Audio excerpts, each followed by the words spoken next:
So I'm like, personally, I'm very tired of the AI bad or AI good conversation. I think it's like an exhausting, ridiculous conversation. I think bad AI is bad, and I think good AI is good. The last thing that I want to talk about is a little bit is AI, and if it's changed your filmmaking, or even your viewing experience. Have you found that it influences the way you go about creating, like just so much, even the writing into a film or writing onto your YouTube videos? Do you use first? Do you use AI in your workflow, and second, does it affect how you go about thinking about your creativity? Yeah, that's a good question. So I've caught a lot of crap on my channel for saying anything nice about AI ever, because it's such a controversial technology, and I'd like to acknowledge that, like, I share most of those concerns. Like, when it gets to the point where it's laying people off left and right, I mean, it's probably going to be more bad than good by that point. Also, I had kind of a eureka the other day, because we had posted a video about how Sora closed down. And I talked at some length, I don't know if you saw the video, but I talked at some length about how I think that video and image generation, AI video and image generation, while very good, while photorealistic, and while kind of miraculous in what it can produce, how long so even if the video held together and was coherent for 20 seconds or 60 seconds, which would be kind of insane, a creative tool can only be judged by whether or not it can be manipulated in service of the author's vision. So if you're generating things that aren't aligned with what the person meant to generate, then it ceases to be a useful tool. And to the extent that you can generate something that the author wanted to generate, then it's a useful tool. To me, it's a creatively, not economically, not environmentally, creatively, it's kind of that simple. Like, if I buy an EF lens, an EF mounted lens that is meant to do like, I don't know, portrait photography or something, and I'm just not getting, like, it's not really what I thought it would be, then I don't just keep taking pictures with that, with that lens, To me, it's just another technical tool. And people don't like to hear that, but that's kind of how I feel about it. And then I also think, like, to the extent that the technology is distracting, so I'm just talking about video and images right now, and then we'll talk about everything else. But to the extent that it's distracting, well, that's kind of a problem too. So if everybody is thinking the whole time that that's AI, or was that AI, or could this be AI, that's going to be in the way of the viewer, and that's no good either. So that's a major creative block. Oh, but this kind of eureka I had, I think when I put out the Sora video, somebody had said something like, the best AI is not better than the best artist, or something like that. And I thought, is this true? Now, you can't really judge, in my opinion, you can't really judge the creative intent of an AI model. It doesn't really have one in that sense. It has so one person put it really well. They said AI looks backwards. It looks at historical data. It doesn't look forward. So it's kind of, when it creates novel things, it does it sort of accidentally, or it does it based on something that actually already existed. I think that the average AI output in many cases can outcompete the average artist, let's say. Again, not like a full book, because an AI could never, I mean, I don't think it could write like one great page of fiction, to be honest. Like, I work with AI a lot at my job and elsewhere. I don't think it could write even one good page of fiction, but it could contribute heavily to copy editing or to ideation or something like this. But I think, like, for let's say, I don't know, if you want to see a picture of a sunset, the GPT can probably produce a better picture of a sunset than I can go photograph. But the world's greatest nature photographer is going to beat, in my opinion, GPT. And Claude can produce application code, that outcompetes the vast majority of us for our coding ability. Even if it's really bad code, like even if like an expert looked at it and said, this is bad code. Well, I developed an application when I otherwise didn't have the skills. So it's like, it's greater than the mean. But the world's greatest, or experts in the field, like coding engineers, are probably, while much, much slower, are probably going to do a much better job than Claude. So I think it's something like, so every time you're using AI, it is some form normally of compromise. There's some, like, you're doing it in order to solve some problem that you can't solve with the skills that you have, with either the skills or the time that you have, right? That's really what it's about. And a lot of times satisfactory results are better than perfect results. Like, that's actually like one of the major ethos in filmmaking, in independent filmmaking, is like a finished movie is better than like an unfinished movie, right? And often like perfectionists fall short of a finished movie. I always say, like, you have no idea how many independent filmmakers I know who have PDFs on their computers that have never turned into movies. You talk about that in the book. Yeah, a lot of PDF graveyard. So as far as the ways that I use it, the one time that I used it, like as far as I could reasonably push it, was we did a Halloween episode of Boxmac called B&B. It was like a Dungeons and Dragons style game called Boxes and Boiling, and it was a mac and cheese inspired D&D game. And my friend John, very, very funny guy, he designed the whole game. And when we encounter the monsters, and when we actually had these clay sculptures that one of our friends did who was present, I used AI to bring them to life, to have them do the attacks. And I think from an editing, rhythm, visual storytelling perspective, for me, it was right on the money. It was like, this is amazing. Like, that we can bring these dinky little things to life, and then it cuts back out to us, and it's just a bunch of guys sitting at a table, and then it cuts back into the close up, and there's all this action happening. And so it was really fun juxtaposition. And some people were like, why don't you hire, a claymation artist? It was like, well, I never was going to do that. Like, instead of doing that, I would have shot it without animation. It would have been like just a different thing. But it was really fun to experiment with. And there was, I find that people, while offended by AI music, AI stock music is not especially offensive to most people. And normally AI stock music is closer to what you had envisioned than the thing that you downloaded from YouTube or whatever. That there's this like one guy, Kevin MacLeod, he writes all the stock music, that guy. So it's like the one AI is going to put him out of business. But other than that, people don't seem all that offended by it. But I think that there's certain times where for me, it would be totally inappropriate to like use like a lick of AI. For example, I wrote last year, like one of the proudest things I did last year was a documentary about the making of, not the making of, but all of the releases of Cannibal the Musical, the first movie by Trey Parker of South Park, a movie that was really formative for me. And so it's like an hour and 10 minutes or something, and tightly edited, exactly what I want to say. There's no way that I could, again, like throwing the finished script into GPT or into Claude and saying like, did I miss anything? Here's all the transcripts from all the commentaries, like anything else that, or did I get anything wrong? That's huge. Like, did I get anything wrong? Mm-hmm. Because a video like that lives forever. It's meant to be evergreen. And so you got some like glaring, misinformation in it. You don't want that. So I think like as a research assistant, super valuable.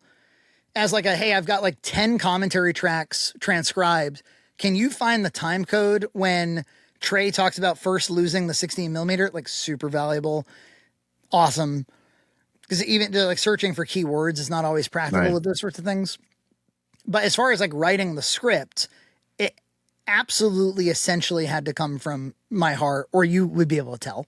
Like, you could, or some people, they'll use like 11 Labs to do their VO. Like, that's not me. Because then I'm not saying it, right? And it matters that I'm the one saying it. So, but they're powerful. Yeah. I would just return to like, if it's helping you accomplish what you set out, your creative objectives, then it's effective technology. And when it doesn't, it's not.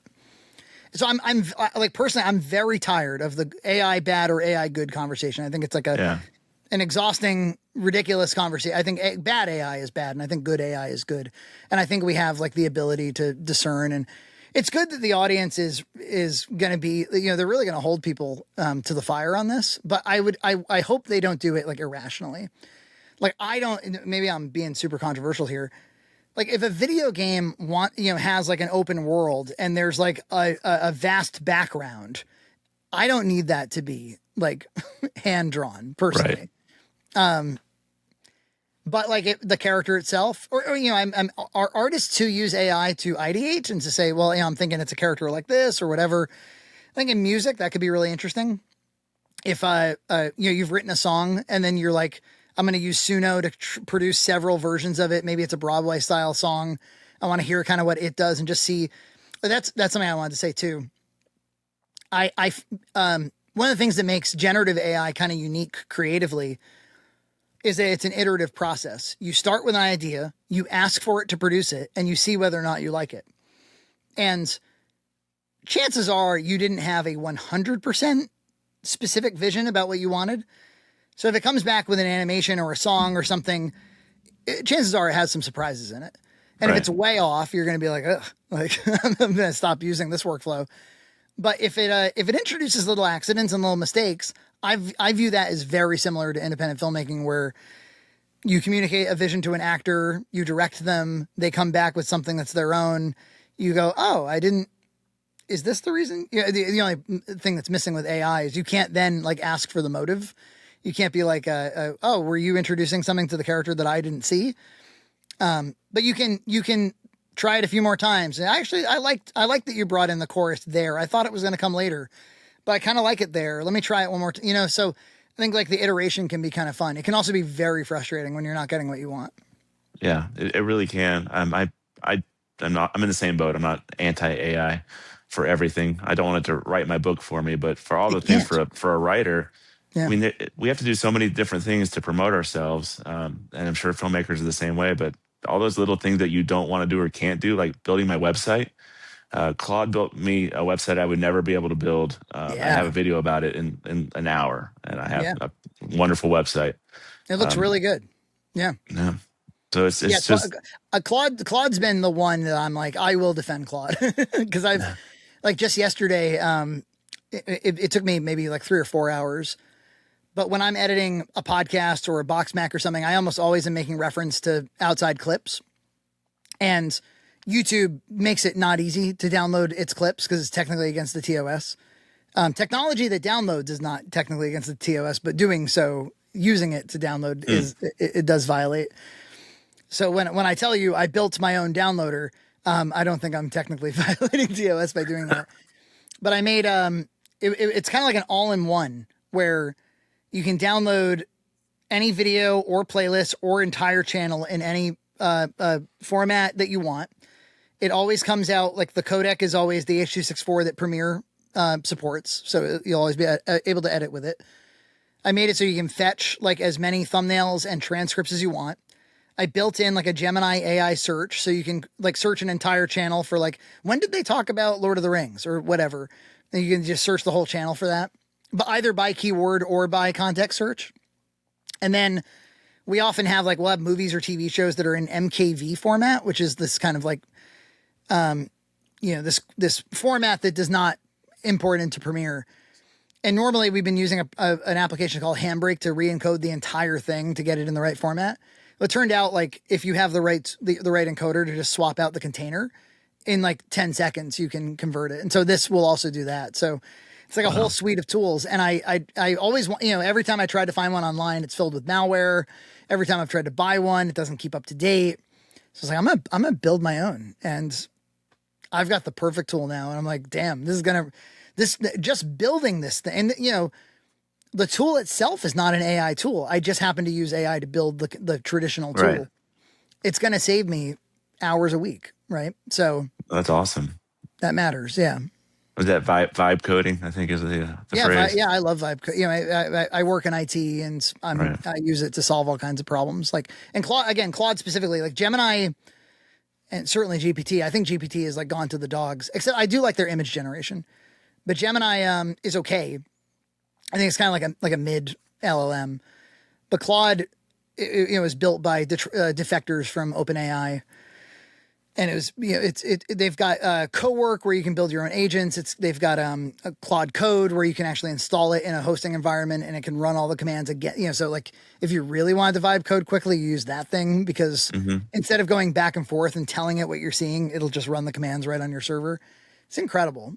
Like it makes me wonder if like major enterprise software is going to be very threatened by like homemade solutions. And I imagine it's a cottage industry for anybody. Like, if you wanted to just like solve problems for businesses, like you can now, you know? Yeah. But I think Microsoft is even pulling out a lot of their um, AI, just like the embedded tools, because people are finding their own workarounds instead of using theirs. I didn't know that. That's crazy. Yeah, it's a wild west of programming, which I know nothing about. But you You seem kind to of have don't have, a but you also background. kind of don't have to. I mean, Yeah, I've been thinking like people who want to build systems that solve problems but don't know the back end, they could, in theory, build a front end and build a prototype and show that to a developer. And kind of like a musician, you know, it's like if somebody had an idea for a song and they're like, well, I've been kind of playing with Suno and it's something like this. Now the musician can go, oh, okay. And then you can kind of build the song the right way. Right. So I love it for ideation and for prototyping. I think yeah. it's like a great tool for that. I I told I my friend no, John, who is a musician and he wrote music for our early movies and stuff. Um, he really, you know, he never was going to stay like he's a pianist, but he hasn't really kept up on it. He wasn't going to keep handwriting music. And I thought he was just done. I thought he and his relationship with music was just over. But he's as much a technologist as he is a musician. He's been spending time writing like songs that I didn't even know were in him. Like I didn't know like he was going to write like an emo 2000 song or like a hip hop song or what. Like he's writing all this really interesting music that I didn't know he had in him. And to me, that's like, well, that's a creative process. That means like you're showing sides of yourself that I didn't know were there, which is kind of like the function of art, you know? yeah. That I think that's the whole purpose of it. It's Yeah, just to get what you're thinking out to other people. exactly. That's Yeah. if that if AI can help do that, then it can't be I, that bad. I don't think I don't, you know, I think it will remain controversial for the foreseeable future. But I also think that people who are dead set against it right now, there's going to be a new crop of like AI pioneers, like the kids that are like 12 right now and are kind of like right on the bleeding edge of AI. They're going to grow up with it, and then they're probably not going to be as critical, and it's going to be embedded in everything. So I kind of think that the whole like, unless of course it like levels the economy, in which case Yeah. it'll remain controversial. But if it's just a suite of tools that kind of changes the way we work, I wonder if like the younger kids that are growing up with it are going to just kind of understand it, but it's sort of like the internet. Yeah, I think I have my concern. I mean, is mostly as people develop their own writing voice, Yeah, they're reading things online, and almost everything online now that you read is produced by AI. And so I that wonder, like, sucks. Yeah, does that saturate a person to where what they're putting out is just derivative of AI? Um, yeah. I think that's the most valid criticism for sure, in my view, which is if you didn't already learn how to communicate, if you didn't already learn how to write, if you didn't, all of those kind of like fundamental muscles. As a 40-year-old, it's awesome because I'm like, I did, yeah, I already trekked through the desert and now I get to have a cool thing that will help me. But I hadn't had to go through some of, like, will it eliminate animation itself? Right. Like that's an interesting question. But again, there's definitely such a thing. I mean, we see it nonstop of, content farm AI news articles or pop culture articles. Sure. Just scraping Wikipedia and saying the same crap over and over and over again. But there's no such thing as like, Claude wrote an entire fiction book from, right. Claude wrote Project Hail Mary. It's like, it's not gonna, I don't think that's ever going to happen actually. No, I don't. I agree. I agree. But I guess that was my other concern, is that as I'm likely going to have to self-publish my book. This everything is so saturated now, even more so with AI making it easier for people to put books out. How do you get your book out or your film out with the stamp of approval saying this is human created, this is not AI? And I don't know if there is an answer to that. It's just that's Yeah. another level of, I guess, things you have to wade through to get your vision out to people, and finding that audience is always difficult. Yeah. AI just We need good disclosure norms. Like, when AI is used, you must disclose. I just don't know how you enforce it. Yeah, Or I like don't think you can. when it's even appropriate to, because if I wrote a book and I had Claude do a pass on copy editing, I don't think I should have to disclose that. To me, that's like advanced spell check. But Right. but if you know, like intensive ideation sessions produced a lot of the creative content, like I probably should disclose that. If any Yeah. of the output ends up in the book, I have to disclose it. Yeah. Well, yeah, you have to, and then you can't. I guess you can't claim copyright on it, Right. and so it's a Well, it's not a mess. violation of copyright. I mean, at least not as the courts currently stand. Like somebody would have to win a big lawsuit for that to be true. Yeah, I think that will change as the courts start to understand how it works. But right now, I think the courts just see AI as computer created something rather than all of the information that you had to put into it just to make something come out. And there's concern So about like if we all sue each other for using AI, then we're not going to use AI. And if we don't use AI, then China will or whatever. yeah, Like we'll lose our place in the global economy if we don't use AI. Like yeah. Anybody who wants to like have a booming U.S. economy, military, et cetera, probably wants us to harness and control and own and understand AI. Because if we don't, somebody else will. yeah, I think that's the prevailing thought right now in DC is that we should be the main AI owners here in the U.S. so that other people don't. The problem is, I'm always like, okay, we're gonna lay off everybody. It's all gonna be AI. I'm like, you're gonna need some robot customers at the rate you're going. Like, I don't know who the AI hell is gonna customers. buy your product. Yeah. Yeah, we'll So all I be in the share a lot of the I don't want people to think that like I'm just like stupid yeah. and I don't see any of it's just that I also see a lot of opportunity and I do wonder how much like productivity it will enable conversely to what it will disable.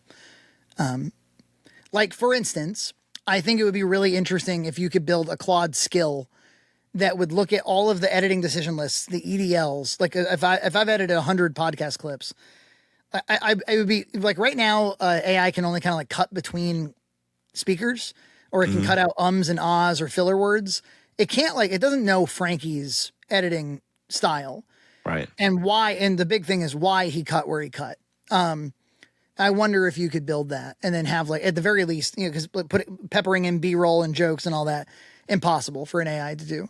But could it do a first run at the A roll, just to get the rhythm and pacing right and make it kind of match the rest of the shows? Because doing that would save probably like 2 hours on the overall workflow. That's probably worth I doing. use it for video rough cuts. It Oh, cuts dude. out the pauses and the Yeah. breaks in between, and then I have an editor who then puts it together Oh, cool. manually. But yeah, it definitely saved a ton of time when I was doing the videos myself. Using I think I use Gling, Gling, Mm. and it cuts out all the pauses, and I'm so particular about like when to go full screen, because Premiere will do that. It'll cut out all the yeah. filler words and stuff, Okay. but every time there's like a jump cut, which of course this would produce many, many, many jump cuts if I'm using a lot of filler words. That would mean you'd have to add, in order to not have jump cuts, you'd have to add that much more B-roll. And, I'm particular about the timing. I like to cut on a beat. There's a Yeah. musicality to editing that like I don't think AI has. So it might threaten music, but I don't think it's threatening video editing at the moment. I really, I keep looking into it and it keeps not being there.